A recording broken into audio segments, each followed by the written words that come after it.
Welcome to the Tech Talks Daily Podcast, where you can learn and be inspired by real-world examples of how technology is transforming businesses and reshaping industries in a language everyone can understand. Here is your host, Neil C. Hughes. Welcome back to the Tech Talks Daily Podcast. Now, did you know that here in 2022, it is estimated that $7.4 trillion worth of B2C and B2B commerce is going to happen digitally? However, shoppers are now demanding faster, easier and more visually compelling customer experiences everywhere, both online and offline. So today, I want to explore the world of 3D visual configuration and learn more about how augmented reality looks set to be the future of digital commerce. So buckle up and hold on tight as I beam your ears all the way to Chicago, where Matt Gorniak from a company called 3Kit is waiting to offer a little context around 3D visual configuration, AR and much more. So a massive warm welcome to the show. Can you tell the listeners a little about who you are and what you do? Sure. Glad to be here. My name is Matt Gorniak. I'm the CEO of 3Kit, and we're a 3D augmented reality software company here out of the Chicago area and Ottawa, Canada. Awesome. And 3D augmented technology is incredibly exciting here in 2022. But I've got to take you back before all this began. I mean, can you remember where your passion for tech came from? What lit that spark in you and what it was that put you on this path? Yeah. So Neil, I'm from Europe originally and born in Poland, grew up in Germany. And in Germany in the 1980s, the Commodore 64 was a thing. Oh, if you remember, that was schoolyard wars between Commodore and Spectrum, the Amstrad, that's from the UK. And what was the big UK computer? Sorry, the BBC-B. There was. Thank you. Yeah.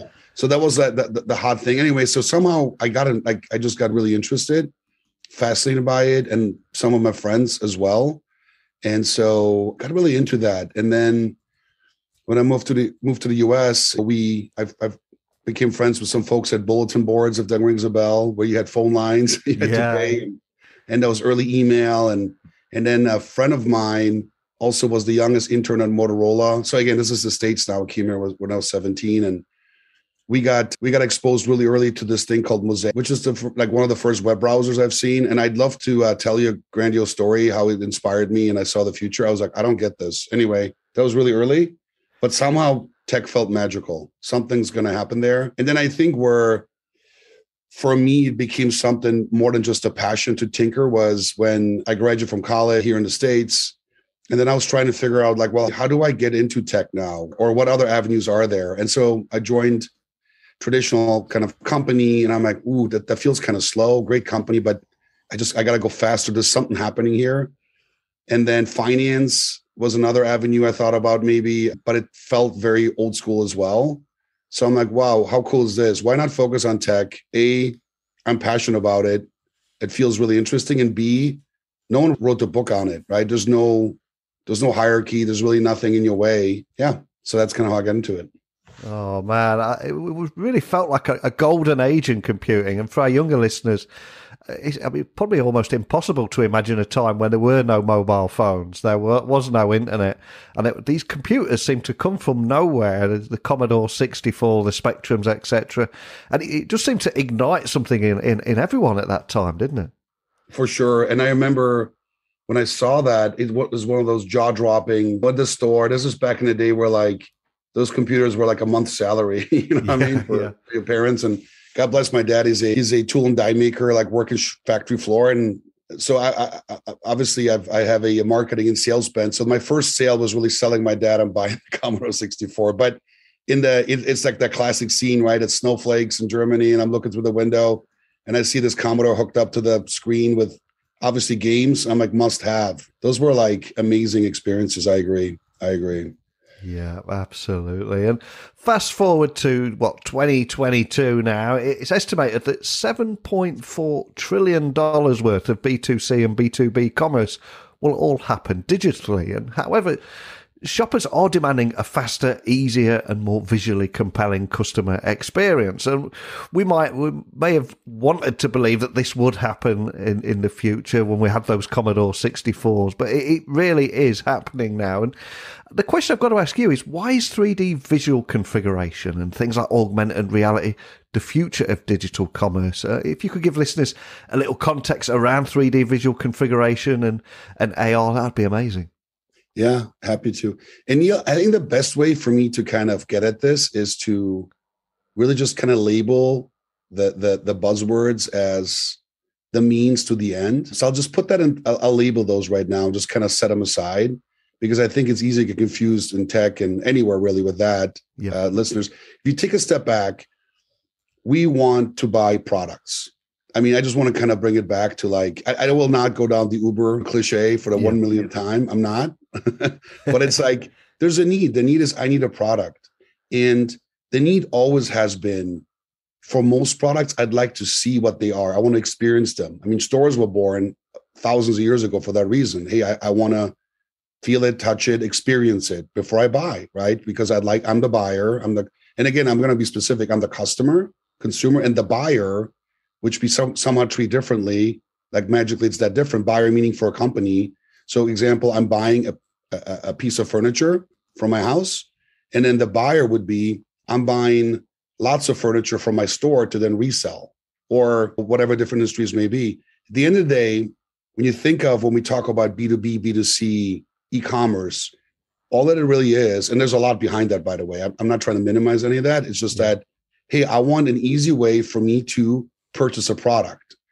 Awesome. So that's the big revolution. With the pandemic, lots of pressure, billions of dollars invested, rightfully so, because it's amazing to be able to do that now, right? What a great way in many ways to get what you want.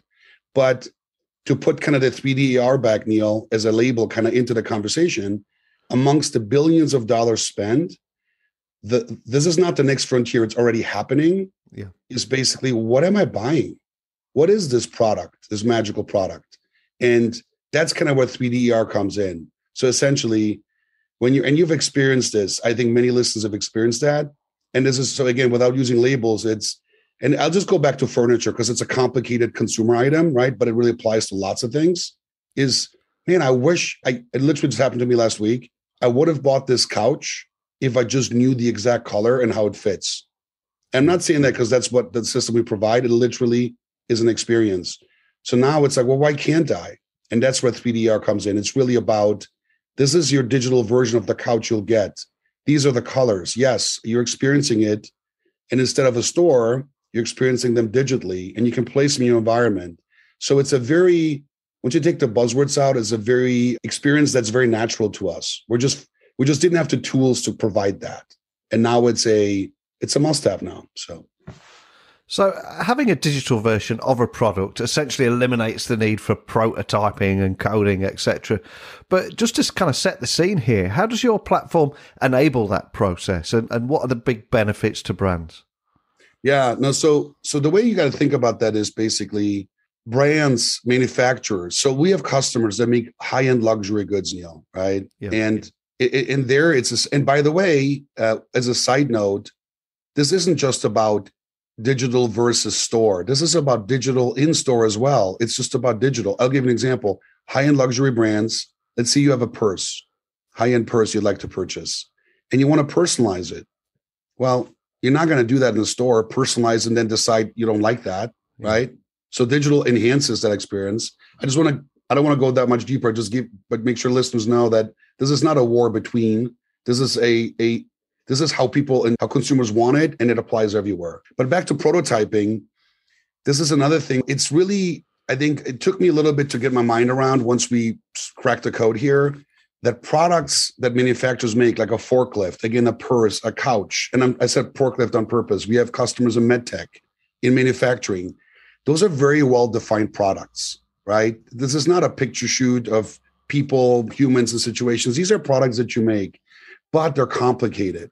So the hardest part is, how do you visually present them beautifully, but also all the product configuration rules. Again, when you look at it, how a product's constructed, there's a lot of rules, how it works, how it doesn't work, what colors you can use here and not there. So we kind of cracked the code on both fronts. The heritage of the company is Hollywood visual effects, by the way, like Iron Man's suit powered by the 3-kit code in its essence. I can go into that a little bit later, but combined with how do I maintain these complex product rules? And then, by the way, how do I do it in a platform so I can self-service? That's kind of that's the unlock. Beautiful, handle complex product rules, and then a platform self-service. And just to bring this to life somewhat, what industries would you say benefit the most from 3D visual configuration and augmented reality? Maybe you've got a few customer stories that might just bring it to life and help people understand how it might work in their world too. Yeah, no, and really the way to think about it, it's extremely broad because it's a very natural conversation. So a couple examples would be, let's say that one of our customers, California Closets. If you go on their website, or Crate & Barrel is a customer of ours, or Lovesac. So they're kind of like the furniture, a good example. When you go ahead and want to now engage with Closet has a lot of options. And now you can essentially create a 3D version of your closet, make it your own, get dimensions. And what we've seen is same with Crate & Barrel. If you go in on Crate & Barrel sofa lines, all the images on there are essentially 3-kit generated. So that's a 2D version of, we call virtual photography. Lovesac is a sectional, very complex sectional. And that's kind of what people would expect. And one big thing I want to make sure the listeners know, Neil, is when you say 3D AR, it has this game aspect to it. Yeah. Oh, it's like a gaming virtual reality. People think of folks with goggles and it's like 10 years away, but it's already happening. I'll give you another example. Bresser are dear customers of ours. They make dental drills.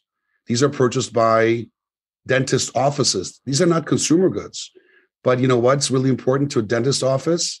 To know what drill they're buying, what it looks like digitally, and not really worry about the part numbers. We have customers with modular buildings. So I kind of want to give you 2 cents of it. And then luxury goods. And I would say where it doesn't apply, because this is where it goes really broad, is probably like chemicals, finance, banking. But anyone with a real product where the image experience is a consideration to purchase, again, whether it's B2C or B2B, they're going to have to really think this through. And one of the things that stood out to me when I was doing a bit of research on you guys and the kind of work that you're doing there was that 3D and AR also allow for centralized asset distribution. So can you tell me a bit more about how creating one 3D asset or a product image and distributing it across all channels, how that works for brands and what gaps that it fills and the ultimate benefits for them too?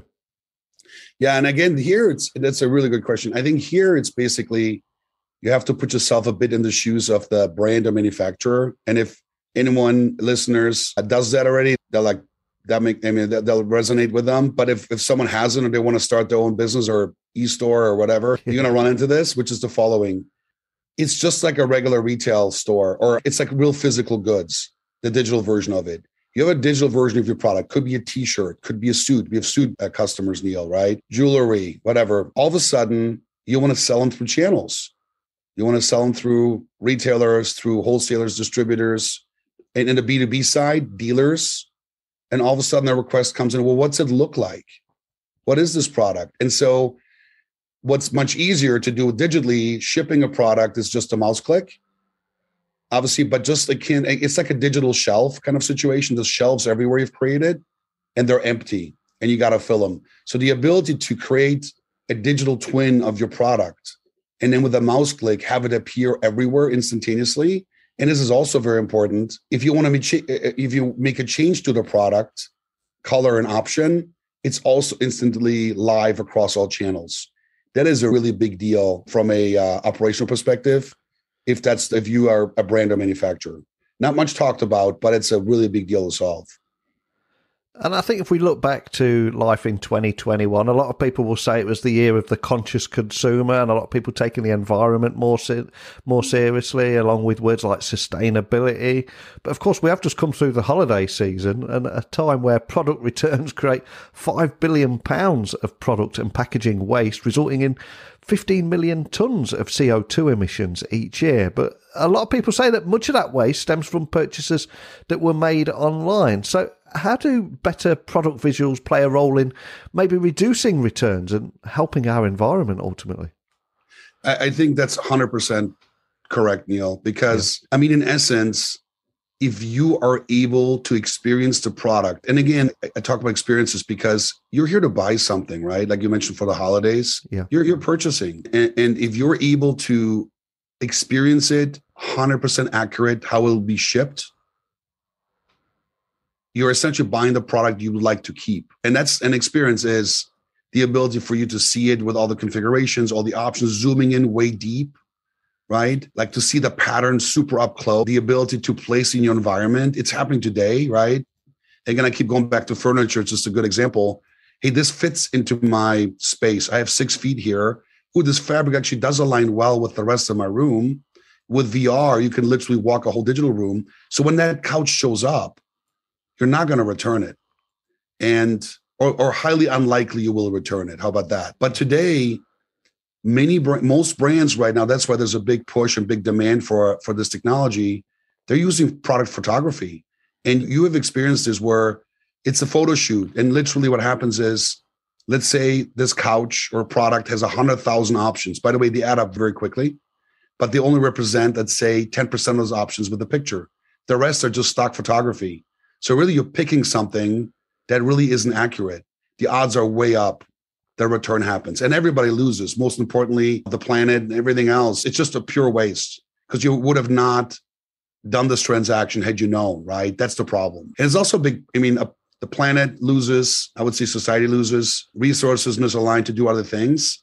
And obviously the brand also loses because here's the other thing. Big items, obviously, that you purchase, you're for sure going to return them and set off that chain of events that is costly. It's just pure waste, basically, right? Pure waste. But for little items, I'd love for the listeners to kind of think about how many little items are sitting in the garage or basement that just aren't worth returning. So you don't like the brand for that. That's the other side of it.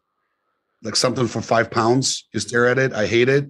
I don't want to deal with it, but I know I wasted £5. So it's not the end of the world, but man, that brand just totally doesn't. Anyway, I'm going with this. Yeah, absolutely. And like you said, a lot of these things, such as AR, are not things that are happening in the future. They're happening right now. And another big topic right now is the metaverse, virtual products, NFTs, etc., all connected to the blockchain. And if people are spending more and more time online, there are people paying real money for virtual clothes to clothe their favorite characters or their virtual versions of themselves online. And then they're going to have their own homes online. And they need a designer to make that online home look nice. I know to a lot of people that will sound crazy, but millions and millions are being spent on that right now. So can you tell me a little bit more about that and how you believe that brands that act now will actually reap the largest reward in this massive shift to how we define ownership and use products in the virtual world as well as our real world too? Yeah, no, absolutely. And Neil, with 3Kid, we are very much connected to NFTs and Meta and Metaverse, and you'll see that actually coming out. So we have a lot of expertise with this. Having said that, you know what this reminds me of a little bit this time right now? No. It's basically when I saw the first web browser. Yeah. Now, I'm a bit more educated than then. This was really early and so experimental, was slow. No one really knew what to do with it. But then a year from then, 2 years later, I remember conversations on the financial big outlets, like, what's this going to be? And companies were like, oh, we don't know. Anyway, so this is one of those things where I know for a fact it's going to be huge. And back to your question, I do think this is not a topic that brands, manufacturers want to ignore. That would be like ignoring the internet at the very beginning. I think we're yet to unlock the use case that's going to own it all in that sense. But I think it'll be a big mistake to not engage with it, learn it, try out. I think the case for a product experience, that's not this. That you have to have. Otherwise, you're just not with it. But NFTs and the metaverse, I think you got to really learn it, which is what we're doing as well. We think there's some really cool use cases. But I think in the next couple of years, we'll see who the winners are. So I think if you go early, you're going to be the early to learn and pull along. And if you don't, you're just going to be left behind. So I do believe that.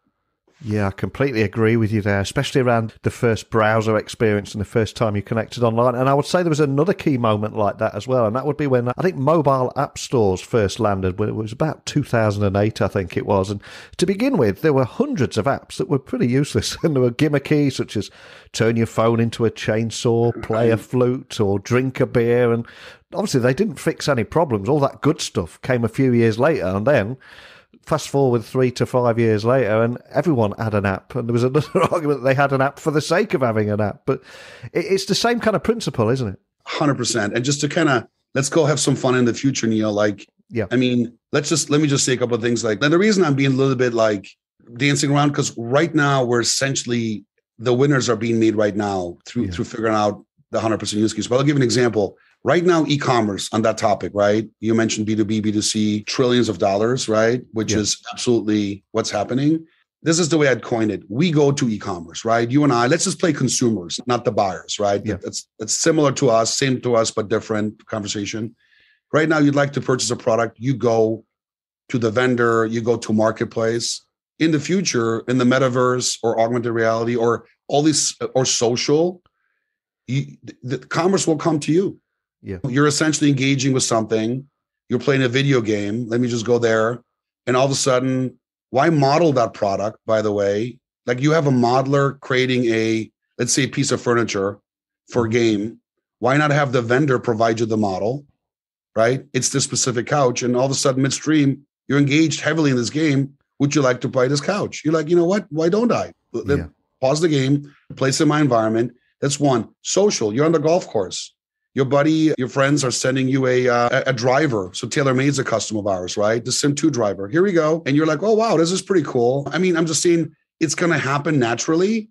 And so my point back to your question is, or the other one is, someone's going to take that driver, create NFTs out of that. You know, I don't want to go deep on that right now, but it takes off and it's a huge success. And so back to your question, who's going to win is, well, if you don't understand this, you're not participating. You're just not in the conversation. That's the prize for a brand and manufacturer. You're just not in it. You're just not there. You're not part of it. There's a whole world out there that's very much real. It just happens to be digital. Anyway, I'll stop now, but that's the stakes here. And we are at that time of year where everyone's trying to determine and predict what trends are going to dominate the next year ahead and beyond. So if I was to ask you to look into your virtual crystal ball and look into the future of 3D and AR in, let's say, 5 or 10 years' time, and where do you see visual commerce going, and how do you think it will evolve if you can try and create another scenario there? Yeah, I would say, let me build on this scenario, Neil. I think it's going to be essentially the way we buy is going to be very much visual, and it's going to happen naturally around us. I think in the future, you'll be able to scan your apartment in. You're going to voluntarily scan it in for brands to place products in there, to give you deals. You know what I mean? It's going to be all like just you engaging with your environment. So you have your phone up, your tablet. Also, I mean, in 10 years from now, you'll have goggles on. I don't want to go as far as like Elon Musk have basically like augmented thinking or like connected. Who knows? That could happen. But I'm going to stick just kind of what's glasses, 3D glasses. VR is going to be really, you won't have the big goggles anymore. So it's just you kind of exploring and playing around, things coming to you. You look at your bag of golf clubs, and all of a sudden it's going to be like, hey, you know what? That golf driver is really old. Would you like the new one? Let me place it for you. And here's a deal for you. So I think it's going to be all visual, and it's going to be all effortless. And it's not going to be about systems and logins and going to it's just going to be around you. And that's kind of the metaverse. I think, in a sense, whoever owns that place where that happens is going to be that's going to be a big shift in terms of, and by the way, it's going to be visual because that's how we buy. That's really back to your question. At some point, you may have to look at data and data sheet, but for most products in consumers anyway, it's basically about visual. So if you're going to send a picture that doesn't represent your product, or you have a data sheet with a bunch of part numbers, I'm going really extreme the other way, Neil. Yeah. Obviously, you're like, that's not part of this experience. And I think if we look at what every big tech company is working on at the minute, I know Amazon, Apple, Google, and Facebook are all working on some form of AR glasses. And by that, I don't mean a big VR headset that's a completely immersive experience. It's something that blends in between the real world and removes the barriers between the real world and the digital world. So with that in mind, I'm going out on a limb here, but if we're looking 5 to 10 years ahead, does that mean that the phone will disappear? We're no longer going to be staring down at a phone, and the two worlds will be almost side by side. I mean, when you talk 10 years, Neil, and you just have to kind of suspend disbelief and believe in like exponential innovation, right? Which humans have a hard time, myself included, like grasping, right? Like really break through. I think you're right. I think you're right. Why would you look at this clunky brick? Why focus your eyes like, oh, I can't see. The older I get, why not just let me experience? I think that's just the most natural thing. Totally agree with you. Well, it'd be great to get you back on towards the end of the year, see how things are evolving and remain in touch with you. But before I let you go, we started talking about your origin story today, and I'd like to finish by asking you, what was the song or the soundtrack to your origin story there? Is there a song that's helped you in your career or just helps you get your head in the zone before going on stage or a big meeting or something? Do you have a song and a story for us, and we'll add it to our Spotify playlist? Yeah, it's really interesting when at Big Machines. So I was part of a company called Big Machines with my business partner, Gordon Abel, some other folks that built that company. There was a seminal moment where we were really fighting to get that company into that growth mode and building. Eminem's Lose Yourself kind of came out around that time. And I'm not suggesting like I love all the lyrics, but the whole the idea of like, look, if you had an opportunity, one shot, basically. That was a reminder sometimes of, I don't know if we know exactly what we're doing here. Feels like we've done all our research, but just kind of take a shot at it. And anyway, that song kind of stuck with me. So absolutely love that. I'll get that on our Spotify playlist. And Matt, for anyone wanting to find out more information about the kind of thing we talked about today, we've covered a lot in a short amount of time. But if they want to find out more details about 3Kit and maybe contact your team, what's the best way of doing that? Yeah, certainly. So thanks for having us and me here, Neil. This is fun. The website is 3kit, number 3kit.com. And then, feel free to engage with us there. There's actually some great demos, and Neil, also like customer examples we'll link out to. So if folks want to get in there and get something tangible, we have a webpage on the main webpage called shop3kit.com. Drivers, luxury goods. Anyway, you can get a sense for that.